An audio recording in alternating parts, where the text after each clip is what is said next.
Olá, meus caros, sejam bem-vindos a mais um tutorial sobre a utilização do Sprit.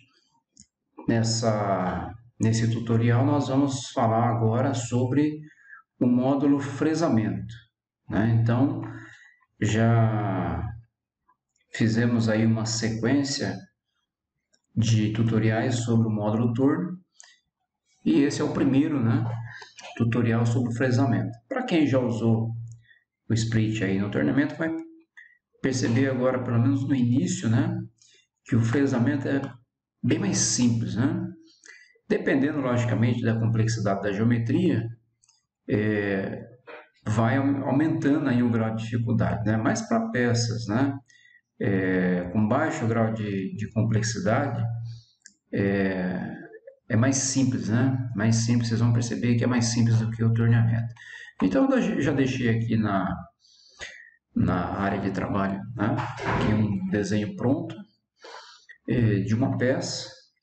Nessa peça, nós vamos ter, logicamente que nessa representação, né, como aqui o módulo, né, que a gente está trabalhando, né, é um módulo 2D, né, por enquanto a gente não está ainda tratando de sólidos, né, embora o Split ele tem essa capacidade também, né, de eu importar um sólido, né, de um outro software qualquer, né, como o SolidWorks, por exemplo, como o Inventor, né, qualquer software que trabalha com sólido. Então eu consigo importar o sólido aqui para o ambiente e aí aqui eu vou fazer todo o tratamento, criação de caminhos, né, que é o que nós vamos fazer daqui para frente, né. Agora, nessa aplicação, né, nesse tutorial, nós estamos tratando de peças representadas em 2D. Então eu posso tanto gerar geometria aqui no próprio Split, né, como eu fiz, ou eu poderia também aproveitar uma geometria que eu tivesse pronta, por exemplo, no AutoCAD, por exemplo, né? Eu importaria e ele viria para cá do mesmo jeito, ok? Bom, então, como ela está representada em duas dimensões, e aqui, logicamente, né, falta aqui algumas informações, né, como eu desenhei, eu sei quais são as medidas, mas, na dúvida, eu posso pegar aqui o comando de dimensionamento e puxar aqui, por exemplo, né? Quero saber quanto tem aqui, 150. Aqui, também 150, né? Esse diâmetro, 120. Esse diâmetro, 80. Esses furos menores, né? 6. E esses aqui, 10, por exemplo. Então, isso eu posso puxar na hora. Agora, a informação que eu não tenho aqui é as informações de profundidade, né? Então, eu não sei se isso aqui é um furo passante, se isso aqui é uma saliência, né? Bom, eu vou dar a interpretação que, no meu ponto de vista, né, é o que cabe, né? Eu poderia pensar de outro jeito, mas eu vou supor, então, que aqui eu tenho uma espécie de uma flange, né? Ou uma tampa de inspeção, cuja espessura total aqui é de 30, e nessa espessura, nessa tampa, né, eu vou rebaixar 15 em volta dessa circunferência maior. Dentro, né, desse círculo menor eu vou remover todo o material, né, vai ficar um furo passante. E esse espaço entre o diâmetro menor e o maior vai ficar como se fosse uma coroa, né, um alto relevo. E depois eu vou fazer todos esses furos passantes, tá? Então, tanto esses 12 furos de 10 como os 8 furos de 6, tá? Muito bem, então, o que a gente já sabe é que todas essas linhas de construções, o software, elas são invisíveis, né? Então, o que ele vai enxergar são os caminhos que eu vou criar daqui para frente. Como eu vou ter que remover material aqui em volta, né? Eu quero limpar toda essa superfície, então eu não posso usar esse quadrado, né, de 150, né? Esse quadrado, como referência, porque se eu usar isso aqui como referência e traçar uma feature sobre esse quadrado, significa que a fresa que eu vou usar vai ficar presa dentro dessa região. Estando presa dentro dessa região, logicamente que vai ficar um pouco de material nos cantos, né, que eu não vou conseguir remover. Então, toda vez que a minha remoção extrapola, né, o contorno da peça, eu preciso criar uma margem, né, por fora dela, de forma que a fresa tenha mais liberdade, né, para remover o material saindo fora desse contorno e daí sim removendo todo o material. Então é o que nós vamos fazer. Eu vou traçar, né, vamos pegar de novo ali geometria tipo 1, eu vou traçar uma outra margem por fora, tá? Vou jogar uma linha, uma linha com 10, né? E, logicamente que vai depender do diâmetro da fresa que você vai usar. Eu estou já pensando aqui numa fresa de topo de 10, por exemplo, né? Então, estou jogando 10 milímetros aqui para fora, poderia ser 5, né, por exemplo, acho que 5 também já seria o suficiente, mas eu vou arredondar aqui para 10. Muito bem, então, a feature que eu vou criar como referência, na verdade, eu vou fazer sobre essa margem que eu criei, e não sobre a margem da peça, tá? Então, vamos lá, vamos criar os caminhos, né? Vamos pegar lá o comando criar features, né? Encadeamento automático. Eu vou que a fresa entre nesse ponto, que ela saia cortando à direita, então vou dar o segundo clique, e que ela faça todo o contorno e saia no mesmo ponto, né? Então são 3 cliques, início, direção e fim. Bom, aqui nesse quadrado eu não preciso de feature, né? Então eu vou sair do comando e vou fazer mais duas agora na circunferência de 120 e na circunferência de 80. Tá? Como aqui eu não tenho começo nem fim, então eu vou primeiro selecionar a circunferência e depois clicar no encadeamento automático. Clica e depois clica em encadeamento automático. Então eu tenho já as minhas 3 referências, né? Os meus 3 encadeamentos, o inicial, que é a margem que eu criei, o círculo maior e o círculo menor. Bom, e eu tenho aqui os furos, né? Logicamente que eu posso fazer qualquer tipo de furo usando uma fresa, interpolando, né? Mas isso, logicamente, quando você tem um diâmetro um pouco maior ou quando esse furo não é passante e que você precisa, né, que o fundo desse furo seja um furo plano, né? Que tenha um acabamento, uma tolerância mais rigorosa. No caso aqui são todos furo passante, então é muito mais fácil, né, você fazer com furo, com furação, né, usando uma broca. Então é isso que eu vou fazer. E toda vez que você vai fazer furo brocado, a feature então que eu vou criar não vai ser mais um encadeamento automático, né? Vai ser um PAP manual. Tá? Esse PAP manual ele vai criar um circuito. Tá? Então eu vou criar um circuito para o furo de 6 e um para o furo de 10. Né? Então, logicamente que se todos os furos fossem iguais, eu faria um único circuito, um único ciclo. Né? Mas como são medidas diferentes, portanto eu vou usar fresas diferentes, então são 2 ciclos distintos. Tanto faz a ordem, né? Vamos começar por aqui. Ó. Então, um clique em cada centro, só clica a hora que aparecer aquela identificação do centro, e a sequência que você indicar é a sequência que ele vai furar. Logicamente que eu vou procurar sempre fazer o caminho mais curto. Pegou o último furo, vai lá e parada de ciclo. Né?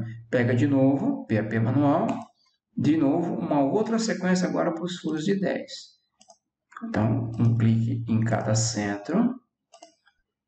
Se clicar fora do centro, o furo vai sair fora de centro. Né? Um clique em cada centro, clicou em todos, parada de ciclo, está pronto. Então, agora sim, eu tenho todas as features, né? 3 encadeamento automático e 2 PAP, né? 2 circuitos aqui, um para o furo de 6 e um para o furo de 10. Pronto. Então, agora eu vou criar as ferramentas. Bom, para fazer essa usinagem dessa peça, nós vamos precisar, então, de uma fresa para facear. Nós vamos usar aqui um girassol, né? Um cabeçote para faceamento. Nós vamos usar uma fresa de topo, né? Que vai fazer tanto esse rebaixo externo como o interno. Uma broca de 10 e uma broca de 6 para fazer os furos menores. Muito bem, então para criar as fresas, né? Agora sim eu preciso primeiro escolher o processo. Né? Então lembrando que até agora nós ainda estamos no ambiente neutro, né? Não escolhi processo ainda.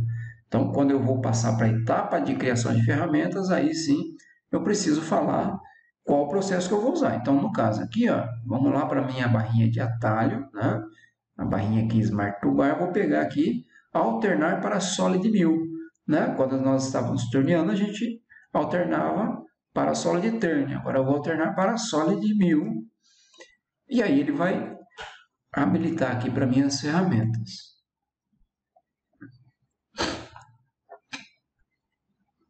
Então, abriu já aqui essa barrinha. Aqui eu tenho ferramentas e operações. Primeiro, ferramentas. Aí abriu, né, a barrinha de ferramentas. Então, primeiro eu vou criar aqui, ó, um cabeçote de faceamento. Ele vai vir aqui sempre numerando na sequência, na ordem, né? Então, como é a primeira ferramenta que eu estou criando, ele já aparece aqui, ferramenta 1, corretor 1, eu vou deixar no automático, né? Logicamente, que se eu fosse fazer o projeto até o fim, né, gerar o programa, mandar para a máquina e executar esse programa, eu teria que saber, olhar lá na máquina, né, qual que é o número da estação que eu tenho uma fresa de topo de 10 presa. Porque o número que eu colocar aqui é o número que vai sair no programa. Mas aqui, como a gente só vai fazer a simulação, então eu vou deixar aqui no automático. Então, ferramenta 1, aqui na aba configurações, eu só vou confirmar a orientação do eixo, vai ser sempre Z+, né? Lembrando que aqui a gente está usando um centro de usinagem vertical, com 3 eixos, né? Então aqui o eixo vai ser sempre Z+. Aqui em extensão não vou mexer, vou deixar ele configurar automaticamente. Na haste também. E na fresa, né, que aqui aparece como cortador, aqui sim é onde eu vou mexer, né? E a única informação que eu vou mudar aqui é o diâmetro. Uma vez que você configurou o diâmetro, todas as outras medidas da fresa, né, quanto a pinça e a haste, já vai ser configurada a partir dessa informação, tá? Então, mesmo aqui, ó, ele já vai vir com um diâmetro default aqui de 75, eu vou deixar do jeito que está e vou dar OK. Então, se eu vir aqui, ó, aqui embaixo, né, eu estou na aba de Features, né, eu vou abrir a aba de Ferramentas, já vai aparecer ali, ó, Faceamento, e aí eu vou criar agora a minha fresa. Então, a fresa é logo a seguinte aqui, ó, fresa de topo. Aqui já vem, né, com o nome, a fresa de topo de 10, já sequenciou, né, número da ferramenta 2, corretor 2, orientação do eixo Z+, aqui eu não vou mexer, aqui eu não vou mexer, e da fresa somente o diâmetro, que você vai configurar aqui 10, caso, né, esteja diferente. OK. E agora as brocas, né? Então, broca, vamos criar duas. Aqui eu não vou fazer furo de centro, eu vou entrar direto com a broca, então eu vou pegar aqui, ó, furação. Então já apareceu ali broca, já apareceu de 6, então eu vou aproveitar, deixa a broca de 6. Aqui já estava criado, né, por isso que está aparecendo o número 4. Z+, e diâmetro de 6. OK, tá lá, broca de 6. De novo, outra broca, agora uma broca de 10. Então, vamos jogar lá na 3 aqui.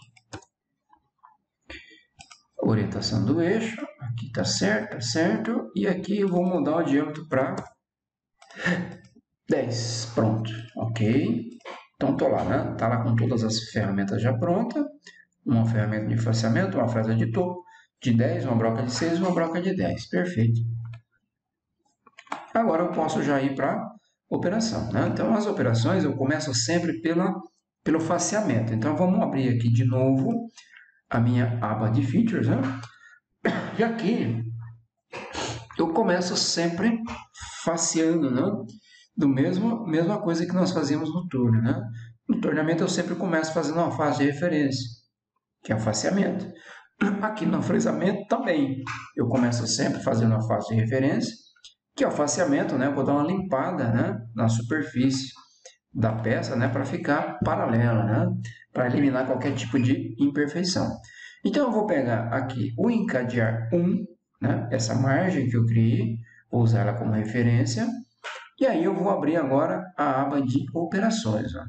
Então no girassolzinho aqui eu habilitei as ferramentas. Aqui em Solid 1000 tradicional ele vai abrir as operações. E aí o primeiro comando aqui já é a operação de faceamento. Vou clicar nele. Como eu já fiz aqui algumas operações de faceamento, para mim aqui já vai aparecer já com os valores, né, que eu usei na última operação de faceamento. Tá? Então, eu vou manter o que está. Né? Eu usei aqui 2.000 RPM, a velocidade de corte ele já calculou automaticamente.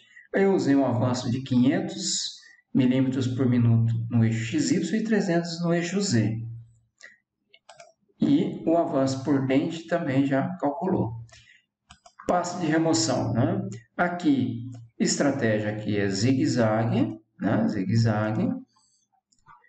O passe lateral também ele já calcula automaticamente. Se eu estou usando um girassol de 75, ele está cortando com 50% do diâmetro, que é 37,5. A profundidade de corte total, né, eu coloquei aqui 1 milímetro, e esse 1 milímetro eu vou tirar em 2 passes de meio milímetro.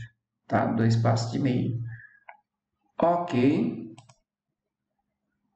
Ele já mostra aqui o caminho, né, que a fresa vai percorrer para fazer o faceamento. Então, essa linha que ele mostra aqui, ele está descrevendo, né, a trajetória da ferramenta, considerando o centro da ferramenta. Tá? Então, se eu colocar aqui, ó, F8, eu já vou perceber aqui que ele está dando 2 passos. Né? Então, 1 milímetro de meio e meio. Ok? Muito bem, então já fez o faceamento, agora eu vou fazer as operações, né? Aliás, os rebaixos. Né? Então, eu vou começar usinando aqui em volta. Né? Então, vou pegar a mesma feature de referência. Agora, ao invés de usar o faceamento, agora eu vou fazer uma cavidade, abertura de cavidade. Vou usar a fresa de topo de 10, está aqui. Né? Então, de novo, né? Escolhe lá a fresa, topo de 10. De novo, aqui já vai aparecer a última configuração. Eu vou tirar uma profundidade total aqui de 15. Eu vou tirar de 3 em 3. Né? Então, vai dar 5 passos de 3. Profundidade inicial aqui, 0. Né? Vai começar a cortar na superfície da peça, no 0. Cavidade. Né? Então, aqui... Então, a primeira aba, eu só escolhi a fresa. Na segunda aba, aqui na segunda aba, então eu vou escolher aqui, ó, concêntrico saindo, a estratégia de corte, né? Existem várias outras estratégias que depois a gente vai conhecer as outras, né? Mas por enquanto eu vou usar concêntrico saindo. Ele vai entrar sempre no meio, né, da região que ele vai cortar, entra no meio e ele vai abrindo. Tá? Profundidade total 15, de 3 em 3. Na cavidade, aqui sim. Né? Então, assim, se dentro dessa feature que eu peguei, né, se tem alguma coisa dentro dessa região que eu queira preservar, então eu tenho que clicar aqui e dizer que tem uma ilha. Né? Então, eu dei um clique aqui, ele já entendeu que tem ilha, aí eu vou lá, vou dar um clique, falando qual é a região que eu quero preservar. A região que eu quero preservar é esse círculo de 120. Ó. Então, cliquei aqui e já foi para lá. Então, ele vai remover 15 milímetros em toda a região, fora, né, a região desse diâmetro, desse círculo de 120. Se eu não colocasse, indicasse essa ilha, ele iria remover 15 milímetros em toda essa região aqui. Muito bem. Aí eu vou em desbaixa, né, na última aba. Aí eu usei aqui 3.000 RPM. Os mesmos parâmetros de avanço que eu usei no faceamento, 500 no XY e 300 em Z. Passe lateral 50% da fresa, né? Então aqui 5 milímetros já fez, calculou automaticamente. Só isso, só dá um OK. Pronto, né? Já removeu o material ali em volta. Se eu colocar aqui isométrico, né? Você vai perceber, você vai contar aqui, ó, 5 passos. 1, 2, 3, 4, 5. De 3 em 3 até dar os 15, né? Que é o total que eu quero remover. Bom, agora eu vou pegar a feature 3, né? E vou fazer uma outra cavidade aqui dentro. Só que aqui eu vou tirar todo o material e eu quero vazar, né? Quero que seja passante. Então vamos lá de novo em abertura de cavidade. Só que agora vamos voltar na geral, né? Mesma fresa, tudo igual. Aqui no passo de remoção, o que eu vou fazer? Eu vou aumentar a profundidade para 30, né? Para 30, porque 30 é o que eu vou considerar de espessura total. Então, se eu quero vazar, né? Se eu quero que essa cavidade seja passante, né? A profundidade vai ser igual à espessura. E uma outra coisa que eu vou mudar é que a cavidade agora não tem ilha. Então, eu vou deletar essa ilha aqui para não dar conflito. E o resto é tudo igual, né? Os parâmetros aqui é a mesma coisa. Ok, pronto, né? Então já fez ali, já removeu o material. Bom, o que falta agora? Falta fazer os furos, né? Então, os furos muito simples, né? Vamos começar aqui, ó. Poderia começar pelo de 6, mas eu vou começar aqui por ordem de posição, né? Pelos furos de 10, por quê? Porque o furo de 10 ele está no plano zero, né? Ele começa lá na superfície superior da peça. E o furo de 6 ele já vai começar numa face que já foi removida, já teve uma remoção aqui de 15 milímetros. E aí depois eu vou explicar, né, o porquê que essa sequência é mais lógica, né? Bom, primeiro de 10 então, peguei ali. A operação que eu vou fazer agora é de furação. Pega lá a operação. Volta na geral, escolhe a ferramenta, né? Então agora eu quero uma broca de 10. Vamos botar aqui uns 2.000 RPM. Aumentar um pouco, né? 3.000. Considerando aí o mesmo que eu usei para a fresa de 10 também. O avanço em broca, né? É só avanço em Z, não tem XY. E é sempre menor do que avanço de fresa, né? Na fresa eu usei 300, aqui eu estou usando 150. Bom, aqui é onde eu escolho as estratégias, né? Então, aqui a profundidade total é a espessura da peça, 30. Profundidade inicial, 0. Quero começar na superfície aqui em cima, né? E aqui, ó, eu tenho vários tipos de ciclo, né? Broca seria a furação, o ciclo de furação simples, né? Aquele que a broca ela vai entrar com avanço de 150 que eu programei e vai até a profundidade de 30, direto, né? Se eu quisesse fazer uma descarga de cavaco, né? Eu poderia mudar o ciclo aqui, usar, por exemplo, um pica-pau, né? E aí falar que a cada 10, né? Eu quero fazer uma descarga de cavaco, tá? Então aqui são vários tipos de ciclo que eu tenho, tá? Geralmente a gente recomenda que a partir de 3 vezes o diâmetro quando a relação profundidade-diâmetro é acima de 3, é importante que eu faça esse pica-pau, né? Essa descarga de cavaco, porque pode acontecer da broca travada na peça e quebrar. Então, vou deixar aqui, né? Vamos deixar pica-pau, o primeiro incremento 10 e os demais também 10. Então, ele vai furar 10, vai fazer uma descarga, fura mais 10, faz a descarga e depois vai até o fim. Muito bem, ok. Aqui, se eu colocar aqui isométrico, você já vai perceber aqui o furo, né? De 10 com 30 de profundidade. E aí eu vou fazer a mesma coisa agora no furo de 6. Né? Então, pega lá a feature do furo de 6, a operação é a mesma, porém a broca é a de 6. Então, ó, muda a broca para 6. Perceba que quando eu troco a broca, ele já recalcula os parâmetros. Então, eu vou deixar no automático. Profundidade também é a mesma, porque também é passante. A única diferença aqui é que no furo de 6, eu não vou começar a furar lá no plano 0, né? Eu quero começar a furar já com 15 de profundidade. Isso eu consigo ganhar tempo, né? Porque imagina, né? Quando ele começa a fazer o furo, ele vai descer em G1 bem devagarzinho. Então, se eu deixar 0 aqui, ele vai ter 15 milímetros de avanço aqui, que é um tempo morto, né? Que ele está descendo devagar sem estar tocando na peça. Ele só vai começar a pegar na peça na hora que ele atingir uma profundidade de 15. Então, se eu conseguir já descer em G0 até essa profundidade, eu consigo diminuir esse tempo passivo, né? Então, eu vou falar para começar a furar já na profundidade de 15. Ok. Aqui, ó, já dá para eu perceber, ó, aqui seria o plano inicial, né, que é o plano 0, onde eu comecei o furo de 10, e aqui ele começando já com 15 de profundidade. Pronto, né? Então agora já está tudo feito, eu só preciso agora preparar a simulação, que aqui também é muito mais simples do que o torno, por quê? Porque aqui eu só vou simular a usinagem da peça, né? Eu não vou mostrar aqui o sistema de fixação, não vou mostrar, não preciso configurar a placa, nada, né? Porque o sistema de fixação e enfrentamento é muito mais complexo, né? Então, não existe um único tipo de fixação, depende muito da geometria da peça, é muito específico. Diferente de torno, que na maioria das vezes eu sempre está aprendendo na placa, né? Aqui não, aqui poderia ser um grampo, poderia ser fixo com placa magnética, poderia ser presa em morsa, né?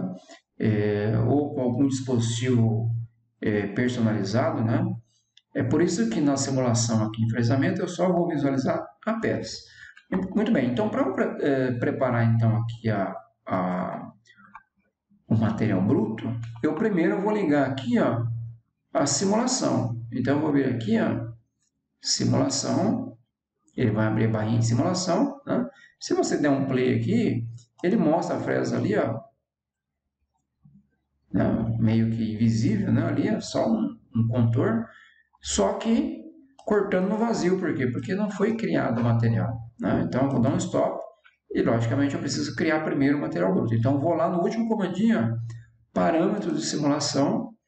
Então são duas abas, né? Opções de sólido. Então eu vou na aba sólido e aqui eu vou definir o tamanho do meu bloco. Tá? Então são vários tipos de materiais brutos, né? Então aqui é o material bruto, produto final, fixação, material bruto. E aqui o tipo, que pode ser um material de arquivo, pode ser um sólido, pode ser um material extrudado, pode ser revolucionado, pode ser um cilindro. No caso aqui é um bloco. Muito bem, qual que é a medida desse bloco? Então, os primeiros três campos definem o tamanho do bloco. Largura equivalente a x. Aliás, comprimento equivalente a x, largura equivalente a y e altura equivalente a z, né? Que é a espessura. Então, a minha peça é quadrada, então 150 por 150 e a espessura é 30. Então, aqui eu defini o tamanho do bloco, né? Um bloco quadrado, 150 por 150, com a espessura de 30. E o início, né, que é o ponto inicial, vai ser no 0, 0. Por quê? Porque a minha origem está aqui, ó, canto inferior esquerdo. Eu construí a minha peça, né, usando esse ponto como referência. Então, aqui está o 0. Quer dizer, então, que eu vou começar no x0 e no y0. Agora, o z, eu vou colocar sempre aqui, ó, repetir a mesma espessura, só que negativa. Então, se a espessura é 30, aqui eu vou colocar o início a menos 30, por quê? Porque ele vai fazer é como se ele estrudasse aqui, fizesse uma extrusão de um bloco de 30. Se eu coloco negativo, ele vai jogar da origem para baixo. Se eu coloco positivo, ele vai jogar da origem para cima. E aí, se eu jogar para cima, a minha origem vai ficar embaixo, né? Como eu considerei a origem em cima em todas as operações, então eu vou jogar negativo para baixo, né? Para daí a origem ficar em cima. Aí é só adicionar, não posso esquecer de clicar aqui, ó, adicionar. Aí ele vai aparecer aqui o material bruto. E aí, ok. Dá um F8. Aqui você pode controlar aqui o avanço, a velocidade da simulação. E aí você dá um play. Eu preciso colocar aqui para visualizar em sólido, né? Aqui, ó, na barrinha de visualização aqui, ele está um iframe. Vamos colocar aqui sólido.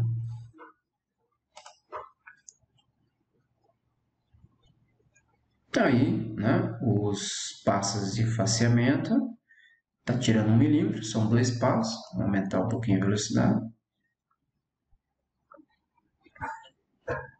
Troca a ferramenta.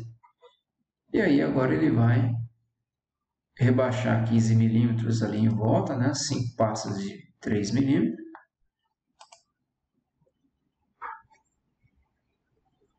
A cor, né, que ele mostra da superfície usinada, você define lá na configuração da ferramenta, né? Eu deixei tudo no automático. Mas cada vez que você troca a ferramenta, ele vai mudando a cor, né? Mas você pode escolher a cor de sua preferência, né? Desde que não seja o vermelho, né? A gente sempre orienta para não escolher o vermelho, porque o vermelho é a cor que o software usa para mostrar qualquer colisão que possa ter, né? Então, o alarme, quando você tem colisão, ele mostra em vermelho. Então, se eu colocar a cor da usinagem em vermelho, você não vai conseguir perceber se está tendo algum alarme ou não. Mas eu posso usar qualquer cor que não seja vermelho. Então, aqui dentro ele vai vazar, né? Ela já chegou no final. E agora o furo, né? Primeiro furo de 10. Perceba que ele está fazendo aqui o pica-pau, né? Fura 10, sai para descarregar o cavaco. Fura mais 10, sai para descarregar o cavaco. Foi o ciclo que eu escolhi lá, né?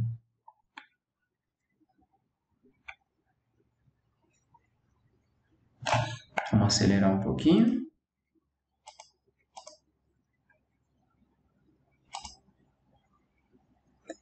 E aí os furos de 6.